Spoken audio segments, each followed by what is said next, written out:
There are some days in your life that change everything. For me, that day came on a random Tuesday afternoon in October. I had been married to my wife Shayna for 5 years. We met back in college, fell in love over late-night study sessions and cheap pizza, and I honestly thought we had built something solid. We had a nice little house in the suburbs of Atlanta, Georgia, 2 cars in the driveway, a garden she loved tending on weekends. From the outside, we looked like the perfect couple. But things had shifted in the past few months. Shayna was coming home late, more often always, with excuses about work projects and deadlines. She seemed distant, distracted, but I trusted her. I loved her. That Tuesday I left work early because I was feeling sick. My head was pounding and my boss told me to go home and rest. When I pulled into our driveway, I noticed a car I did not recognize parked on the street. My heart started racing. Something felt wrong. I unlocked the front door and stepped inside. The house was quiet, except for sounds coming from upstairs. What I saw next paralyzed me completely. Before I continue with what happened that day, let me ask you something. Drop a comment below and tell me where you are watching this from. And if you are new here, please hit that like button and subscribe to the channel, because what happens next in this story is going to take you on a journey you will not forget. Trust me, you will want to stay until the end. I climbed the stairs slowly, my legs feeling like they were made of lead. The sounds were clearer now. Laughter. Shayna's laughter, but in a tone I had never heard before. Light, carefree, intimate. My hand trembled as I reached for the bedroom door handle. I pushed it open. There in our bed, the bed we had picked out together 3 years ago, was my wife with another man. They were tangled in the sheets, completely unaware of my presence for a split second. Then Shayna's eyes met mine. Her face went from pleasure to absolute horror in an instant. She screamed and tried to cover herself with the blanket. The man, I recognized him immediately. Derek. He worked with Shayna at her marketing firm. I had met him once at a company holiday party last year. He seemed nice enough then. Now he was scrambling to get out of my bed, his face red with panic and shame. I stood there frozen. My brain could not process what my eyes were seeing. My heart felt like it had stopped beating. My legs were shaking so badly, I thought I might collapse. This could not be real. This could not be happening. Not to us. Not to me. Shayna was crying now, pulling on a robe, saying my name over and over. But I could not hear her properly. Everything sounded muffled, like I was underwater. Derek was trying to get his clothes on as fast as possible. He kept mumbling apologies, not looking at me. I finally found my voice. It came out cold and flat, not sounding like me at all. I told him to get out. He grabbed his shirt and shoes and practically ran past me. I did not move. I just kept staring at Shayna. She was sobbing now, her whole body shaking. She kept saying she was sorry, that she could explain that it was not what it looked like. But we both knew that was a lie. It was exactly what it looked like. I finally moved, but only to step back. I could not be in that room anymore. Every breath felt like inhaling broken glass. Shayna followed me out, still crying, still talking. She grabbed my arm, but I pulled away. I could not let her touch me. Not after what I had just seen. I went downstairs and she came after me, her words pouring out in a desperate stream. She said she had been feeling lonely, that I was always working late, always tired when I got home, that I did not pay attention to her anymore. She said it started with Derek 3 months ago. They were just friends at first. They would talk during lunch breaks. Then the conversations got deeper, more personal. He understood her, she said. He listened. I listened to all of this, standing in our living room, staring at the family photos on the wall. Our wedding day, our vacation to the mountains last summer. All of it felt like a lie now. Who was this person standing behind me? I did not recognize her anymore. She kept talking, saying she still loved me, that this thing with Derek was a mistake, that she wanted to fix our marriage. She promised she would end it with him. She would do anything to make this right. But how could anything ever be right again? I could not stay in that house. Not that night. I grabbed my car keys without saying a word and walked out. Shayna called after me, begging me to stay to talk to her. I got in my car and drove. I did not know where I was going until I ended up at my older brother Marcus's apartment across town. When he opened the door and saw my face, he knew something was terribly wrong. I told him everything. Marcus was furious. He wanted to drive to our house right then and confront Derek. I stopped him. What good would that do?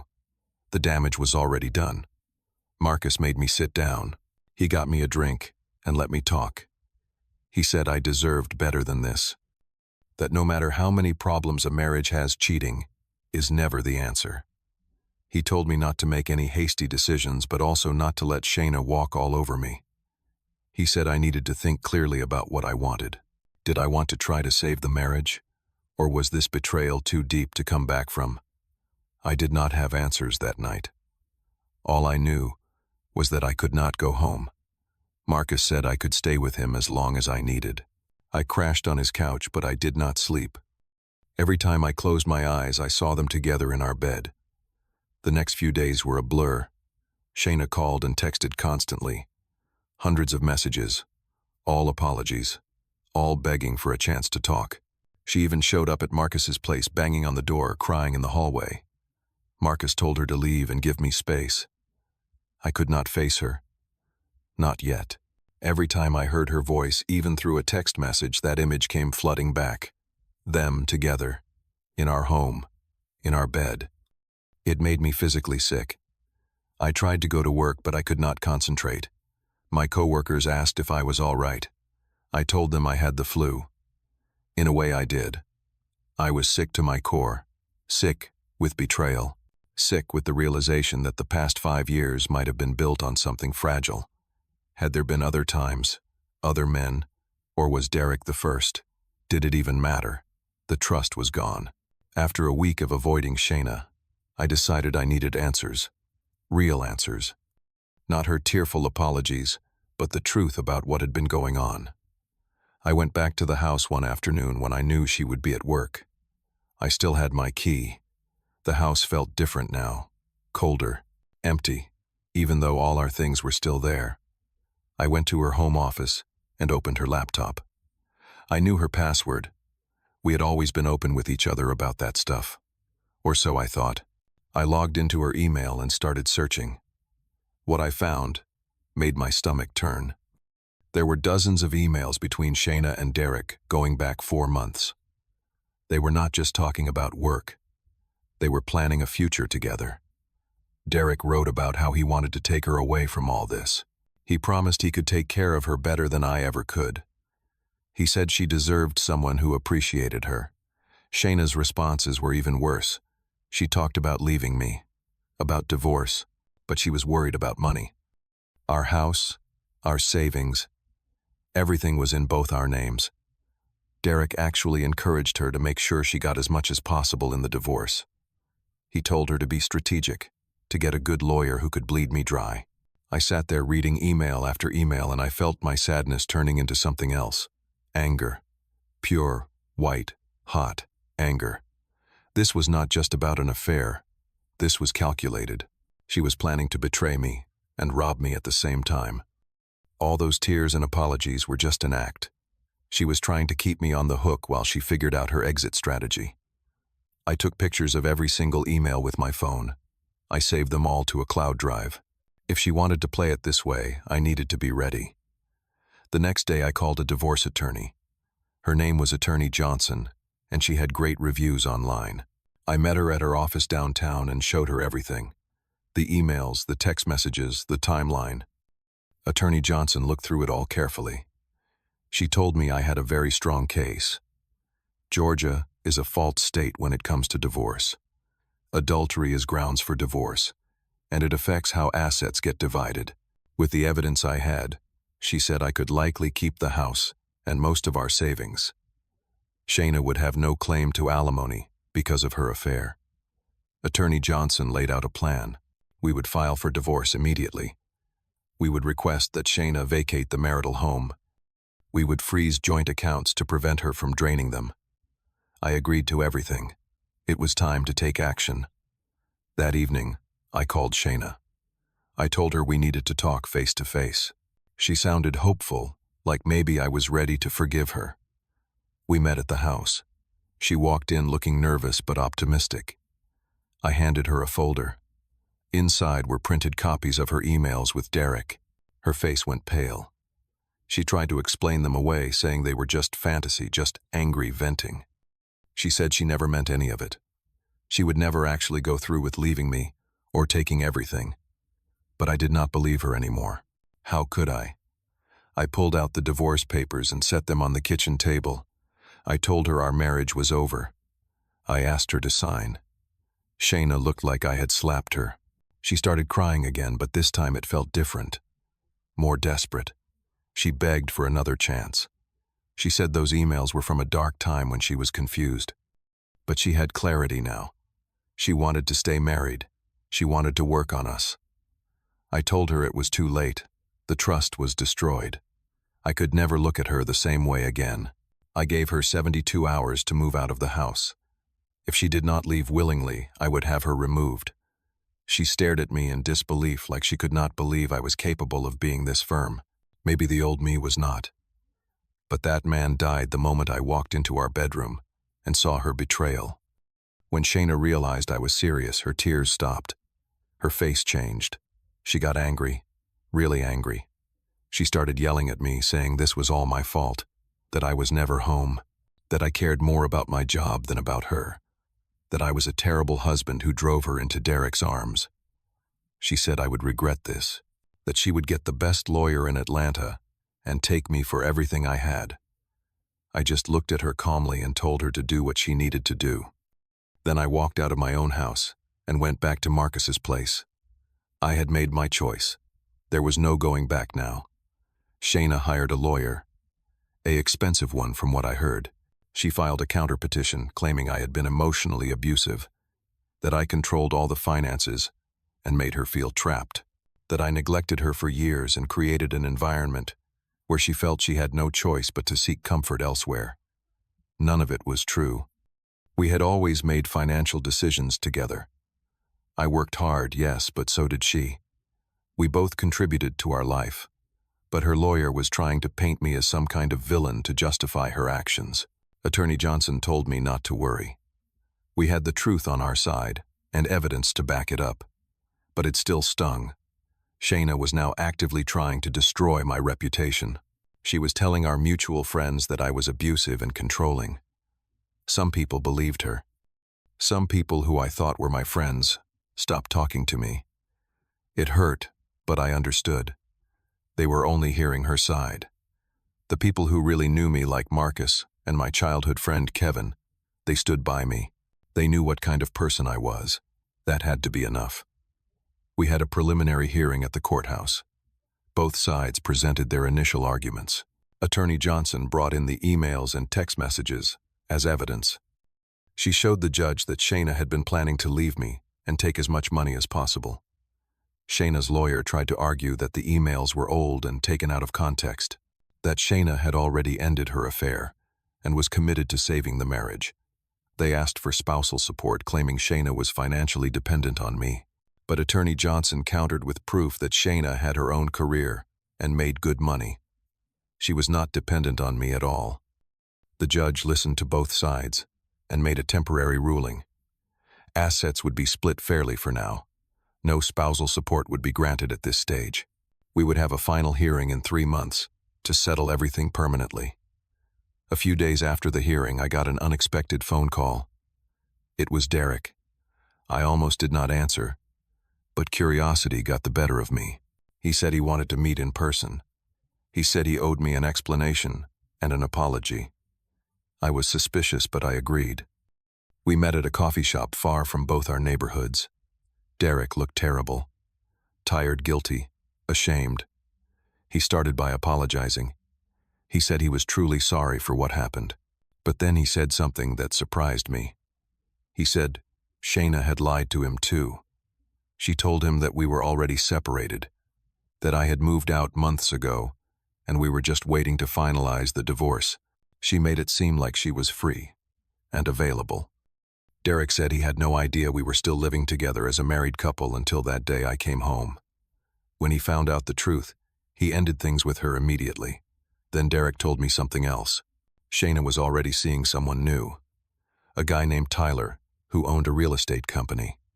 Apparently, Shayna had been dating him for a few weeks.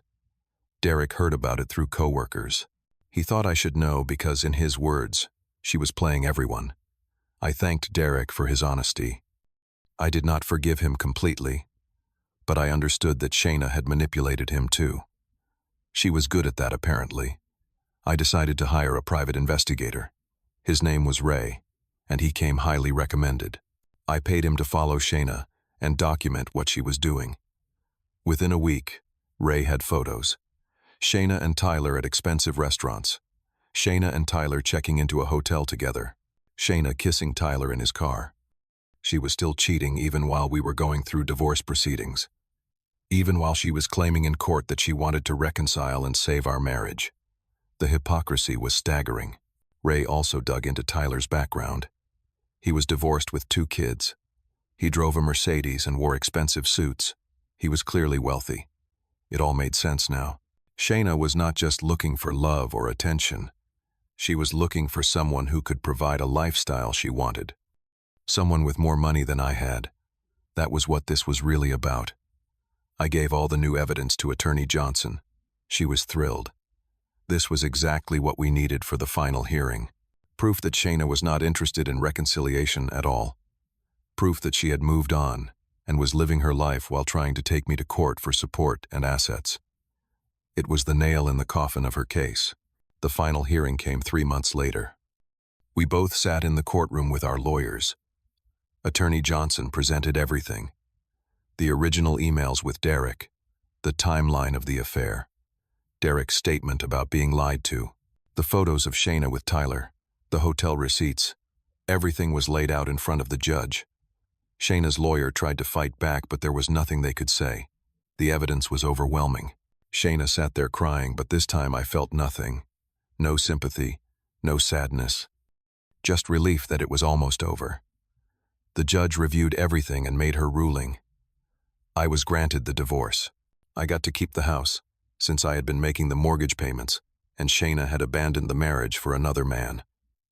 We split the remaining joint assets 50-50. Shayna got no alimony.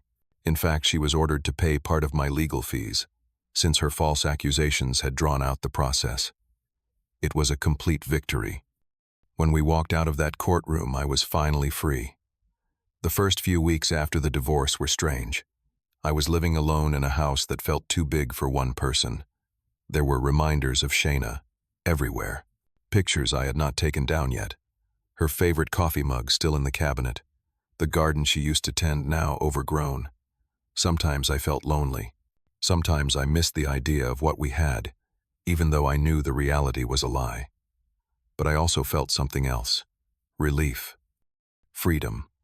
The weight of betrayal was lifting little by little each day. I started focusing on myself in ways I had not in years. I joined a gym and started going every morning before work. The physical exercise helped clear my mind. I reconnected with old friends I had lost touch with during my marriage. Marcus came over most weekends, and we would watch football and just hang out like we used to. My mom Gloria would stop by with home-cooked meals, making sure I was eating properly. I also started doing things I loved but had neglected. I took up running and joined a local running club. Every Saturday morning, a group of us would meet at the park and run 5 miles together. It was therapeutic. The people in the club were friendly and welcoming. Nobody knew about my divorce unless I chose to tell them. I was just Jamal, the guy who loved running and told terrible jokes. It felt good to be seen as a whole person again, not just a man going through a painful divorce. Just relief that it was almost over. The judge reviewed everything and made her ruling. I was granted the divorce. I got to keep the house, since I had been making the mortgage payments, and Shayna had abandoned the marriage for another man. We split the remaining joint assets 50-50. Shayna got no alimony. In fact, she was ordered to pay part of my legal fees, since her false accusations had drawn out the process. It was a complete victory. I was not ready to date. A few women from the running club had shown interest, and a coworker had tried to set me up with her sister. But I politely declined. I needed time to heal, time to figure out who I was outside of that marriage. I had spent 5 years building my identity around being Shayna's husband. Now I needed to just be Jamal. I started going to therapy too. Talking to a professional helped me process the anger and hurt in healthy ways. I learned that what happened was not my fault, that I could not have prevented Shayna from making the choices she made. That was on her, not me. One day Marcus mentioned that he had run into a friend of Shayna's at the grocery store. Apparently things had not worked out with Tyler. He had broken up with her after a few months when he discovered she had lied to him about several things. Shayna was now living in a small apartment on the other side of town, working the same job, apparently struggling to make ends meet on her own. Part of me wondered if she regretted her choices, if she realized what she had thrown away. But honestly, it did not matter anymore. Her life was no longer my concern. I did not feel joy at her struggles. I did not feel vindication or satisfaction. I just felt neutral. She made her choices, and now she was living with the consequences, just like I was living with mine. The difference was, my consequences led me to a better place. I was healthier, happier, and more at peace than I had been in years. I had learned to love myself again, to value my own worth, to understand that I deserved respect and honesty in any relationship. Looking back now, I can see that discovering Shayna's affair was devastating at the time, but it was also a blessing in disguise. It freed me from a marriage that was built on lies. It showed me who my real friends were. It taught me resilience and strength I did not know I had. I learned that taking action, even when it is scary, is better than staying in a situation that destroys your soul. I learned that forgiveness does not mean staying. You can forgive someone and still walk away. You can let go of hate without letting them back into your life. The most important lesson I learned was about self-respect. In any relationship, whether it is marriage, friendship, or family, respect is the foundation. Without respect, love means nothing. Without honesty, trust is impossible. And without trust, there is no future. I also learned that you cannot control other people's actions. You can only control how you respond. I could have stayed angry. I could have sought revenge in petty ways. But instead, I chose to focus on rebuilding my life. That decision made all the difference.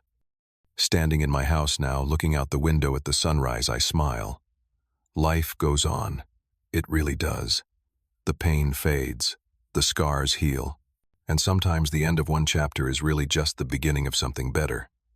I found myself again in the process of losing someone else, and that I realize was the greatest gift of all.